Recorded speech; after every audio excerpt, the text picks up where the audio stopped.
Ok. Tudo bem, presidente? Temos uma definição do auxílio?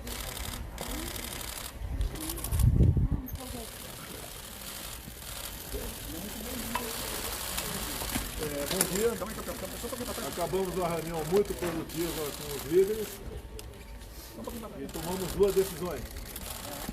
A primeira é encaminhar na quinta-feira a reforma administrativa, que fique bem claro, não atingirá nenhum dos atuais servidores.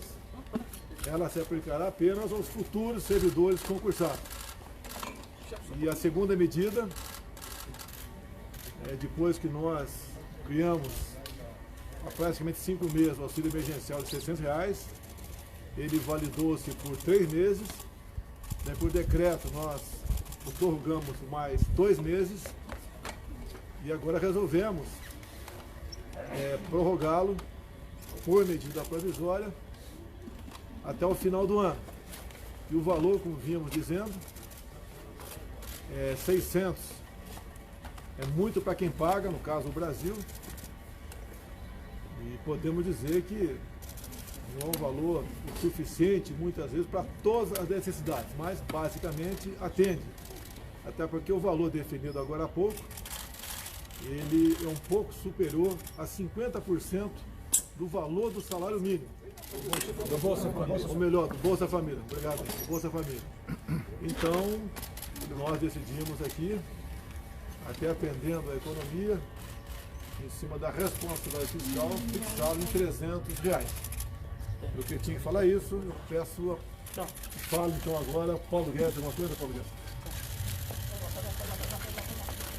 Não, foi uma reunião excelente, a base do governo e o presidente chegando a duas decisões importantes. Uma, estender essa camada de proteção à população brasileira, o presidente não deixou ninguém para trás, e dentro da nossa ideia do que é possível fazer com os recursos que nós temos, estender por 4 meses o valor de R$300 de auxílio emergencial.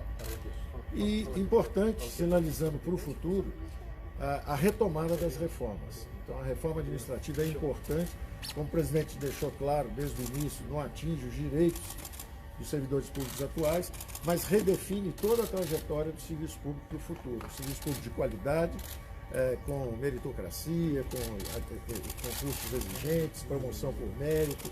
Então é importante porque nós estamos não só com os olhos na população brasileira a curto prazo, mas toda a classe política brasileira pensando no futuro do país e implementando as reformas. Foi muito bom.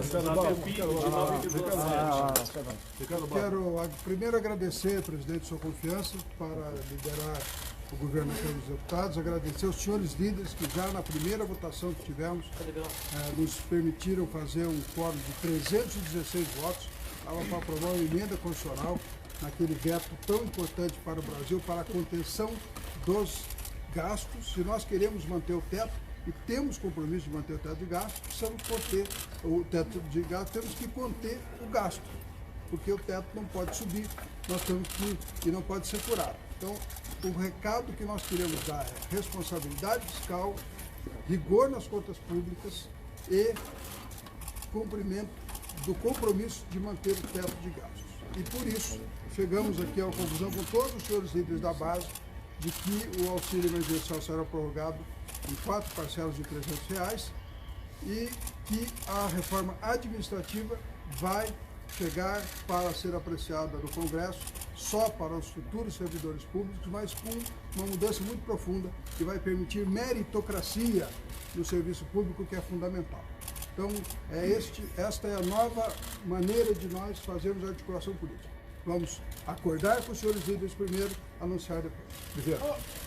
Eu queria aqui manifestar a nossa alegria de estarmos retomando a agenda de reformas do governo do presidente Bolsonaro. Com o anúncio da prorrogação do auxílio emergencial, nós estamos concluindo o período de emergência que o Brasil teve que enfrentar os desdobramentos da pandemia. E o Brasil está saindo mais forte. Todos os indicadores da expansão do crédito, da proteção às famílias, o auxílio emergencial, o crédito para micro e pequena empresa, a proteção através do benefício emergencial para quem tiver os seus contratos suspensos, com o governo complementando o salário. O Brasil, portanto, sai protegido de uma grave crise econômica, mas todos vão se surpreender com os dados da economia até o final do ano, porque o Brasil acertou, o presidente Bolsonaro acertou. Alguns falavam em retração de 10% ao final do ano, a retração será menor do que 4,5%, e o Brasil cria as condições, com a retomada da sua agenda de reformas, de ter um forte crescimento no ano que vem.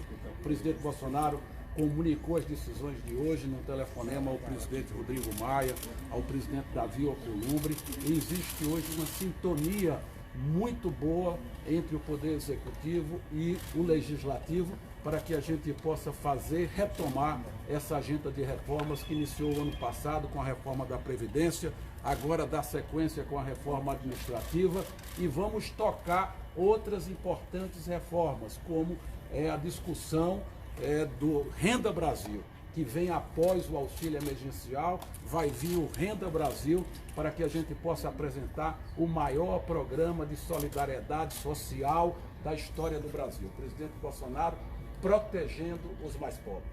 Eduardo, o nosso registro, em nome da liderança do governo no Congresso Nacional, através do líder Ricardo, do líder Fernando Bezerra, a todos os líderes dos partidos da base, é bom ressaltar a organização dos líderes da base do governo, um trabalho feito já há bastante tempo pelo ministro Eduardo Ramos, com a coordenação da Segov, mas também com o ministro Paulo Guedes, ministro Solix, o nosso ministro da Casa Civil, a todos do governo, no momento em que o anúncio do presidente Jair Bolsonaro dá aos últimos 6 meses uma média, com os 2 meses de R$600 que foram dados, uma média de R$400. Portanto, é um momento também de relembrar o apoio dado desde o início da crise do coronavírus do presidente Bolsonaro aos estados e municípios. Muitos estados e municípios brasileiros têm hoje, em ajuda direta do governo federal, um valor até maior do que a sua queda de arrecadação. Então, no momento em que a população brasileira, principalmente aquele mais simples, que foi atendido e está sendo atendido pelo auxílio emergencial, pega a sua barraca, o seu trabalho, a sua ferramenta de trabalho e vai voltando aos poucos à sua vida normal, trabalhando, o Congresso Nacional também dá exemplo e começa nesse momento, junto ao presidente Jair Bolsonaro e ao governo, e aos ministros de governo, a retomar as reformas que o Brasil necessita. Portanto, é uma vitória da articulação política pelo bem do Brasil, num movimento muito claro de que é preciso dar assistência, auxiliar a população brasileira, mas é preciso também dividir responsabilidade com o Brasil, com um equilíbrio fiscal e pronto para o crescimento. Muito obrigado a todos. Presidente, causa preocupação essa queda do PIB? Quando deve ser? O ministro falou que deve ser PIB hoje, 9,7.